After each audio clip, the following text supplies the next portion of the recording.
Hi friends, welcome to ആഗീസ് taste. ഇന്ന് ഞാൻ എത്തിയിരിക്കുന്നത് ഒരു പോർക്ക് റോസ്റ്റിൻ്റെ റെസിപ്പിയുമായിട്ടാണ് കേട്ടോ. അപ്പോൾ അതിനായിട്ട് 1 കിലോ പോർക്ക് ഞാൻ കഴുകി ഒരു കുക്കറിലേക്ക് ഇട്ട് കൊടുക്കുകയാണ്.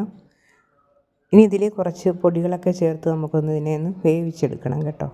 അപ്പോൾ ആദ്യം ഞാൻ ഇട്ട് കൊടുക്കുന്നത് 1 ടീസ്പൂൺ ഇഞ്ചി വെളുത്തുള്ളി പേസ്റ്റാണ്. അതിനുശേഷം ആവശ്യത്തിന് ഉപ്പിട്ട് കൊടുത്തിട്ടുണ്ട്. ഇനി ഇതിലേക്ക് 1 ടീസ്പൂൺ മല്ലിപ്പൊടി, 1 ടീസ്പൂൺ മുളക് പൊടി, 1/2 ടീസ്പൂൺ സാദാ ജീരകം പൊടിച്ചത്, 1/2 ടീസ്പൂൺ കുരുമുളക് പൊടി, ഇതെല്ലാം ചേർക്കുന്നുണ്ട്.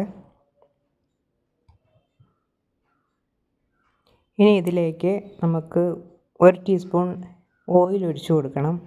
ഒരു 3 പച്ചമുളക്, കുറച്ച് കറിവേപ്പില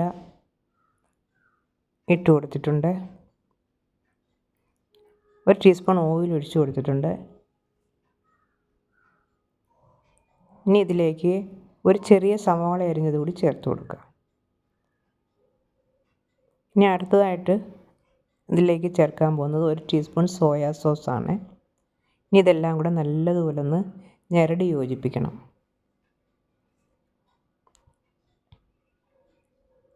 ഒരു 6-7 മിനിറ്റ് ഇങ്ങനെ നല്ലതുപോലെ ഞെരടി യോജിപ്പിച്ചെടുക്കണം കേട്ടോ.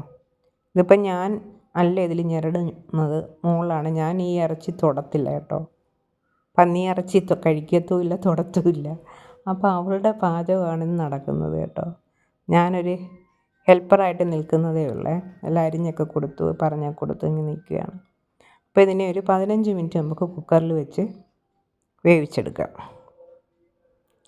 15 മിനിറ്റ് ആയിട്ടുണ്ട്. ഇനി വേറൊരു പാൻ വെച്ച് അതിലേക്ക് 2 ടേബിൾ സ്പൂൺ എണ്ണ ഒഴിച്ചു കൊടുത്തിട്ടുണ്ട്. ഇനി നമുക്കിതിൽ വഴറ്റേണ്ട സാധനങ്ങളൊക്കെ വഴറ്റിയെടുക്കാം. ആദ്യം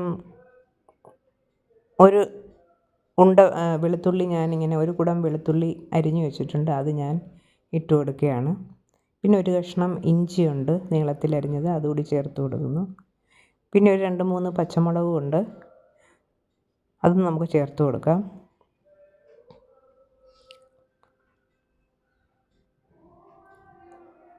പിന്നെ കുറച്ച് കറിവേപ്പില. ഇത് ഇത്രയൊന്ന് ചെറുതായിട്ടൊന്ന് വാട്ടിയെടുക്കാം. വാട്ടിയെടുത്തതിന് ശേഷം നമുക്കിതിലേക്ക് സവോള ഇട്ട് കൊടുക്കാം. സവോള കുറച്ച് കൂടുതൽ എടുത്തിട്ടുണ്ട് കേട്ടോ. 3 സവോള, ഇച്ചിരി വലിയ സവോള 3 എടുത്തിട്ടുണ്ട്. 2ൻ്റെ ആവശ്യമേ ഉള്ളൂ. പക്ഷേ അവൾക്ക് കൂടുതൽ സവോള വേണമെന്നും പറഞ്ഞുകൊണ്ട് കൂടുതൽ സവോള ഇട്ട് കൊടുക്കുകയാണ് കേട്ടോ. 3 സവോള എടുത്തിട്ടുണ്ട്. അതിൻ്റെ ആവശ്യമില്ലായിരുന്നു. പക്ഷേ ന്യൂജൻ പാചകമല്ലേ, അപ്പോൾ അവരുടെ ഇഷ്ടം അനുസരിച്ച് ഇട്ട് കൊടുക്കട്ടെ എന്ന് ഞാനും വിചാരിച്ചു. അങ്ങനെ ഇട്ട് കൊടുത്ത് അത് കുറേ നേരം എടുത്തു അത് വഴറ്റി അതിൻ്റെ പരുവത്തിനെടുക്കാനായിട്ട് കേട്ടോ. കുറേ നേരം എടുത്തു. ഇനി ഇത് സവാള വഴണ്ട് വരാനായിട്ട് കുറച്ച് ഉപ്പ് ചേർത്ത് കൊടുത്തിട്ട്, നമ്മൾ ഇറച്ചിയിൽ ഉപ്പ് ചേർത്താണ് വേവിച്ചത്, അതുകൊണ്ട് കുറച്ച് ഉപ്പാണ് ചേർക്കേണ്ടത് കേട്ടോ. ഇതിൽ കുറച്ച് ഉപ്പ് ചേർത്തിട്ടുണ്ട്.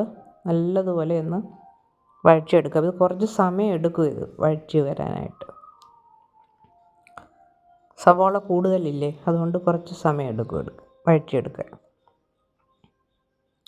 ഞങ്ങളിതിൻ്റെ കോമ്പിനേഷനായിട്ട് ഘീ റൈസാണ് ഉണ്ടാക്കിയത് കേട്ടോ. നെയ്ച്ചോറാണ് ഉണ്ടാക്കിയത്. നെയ്ച്ചോറും ബീഫ് റോസ്റ്റും ആയിരുന്നു ഈ ദിവസം ഞങ്ങളിവിടെ തയ്യാറാക്കിയത്.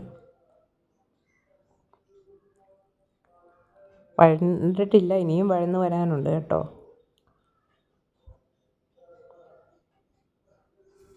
ഇപ്പോൾ ഒരു പകുതി വഴന്നിട്ടിട്ടുണ്ട്. ഇപ്പോൾ ഇത് വഴന്ന് വന്നിട്ടുണ്ട്. ഇനി പൊടികൾ ചേർക്കുക. ഒരു 1/2 ടീസ്പൂൺ മഞ്ഞൾപ്പൊടി ചേർത്തിട്ടുണ്ട്. 1 ടീസ്പൂൺ മുളക് പൊടി ചേർത്തിട്ടുണ്ട്. 1.5 ടീസ്പൂൺ മല്ലിപ്പൊടി കൂടി ചേർത്ത് കേട്ടോ.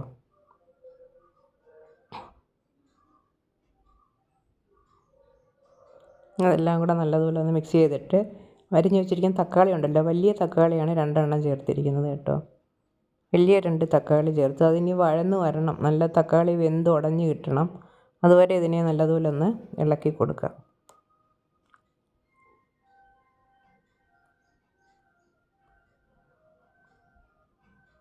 ഇപ്പോൾ തക്കാളി എല്ലാം വഴന്ന് ഉടഞ്ഞ് വന്നിട്ടുണ്ട്. ഇനി ഇതിലേക്ക് നമുക്ക് വേവിച്ച് വെച്ചിരിക്കുന്ന പോർക്ക് ഇട്ട് കൊടുക്കാം. പോർക്ക് ചെറിയ ചെറിയ കഷ്ണങ്ങളാക്കിയാണ് വെച്ചിരിക്കുന്നത് കേട്ടോ.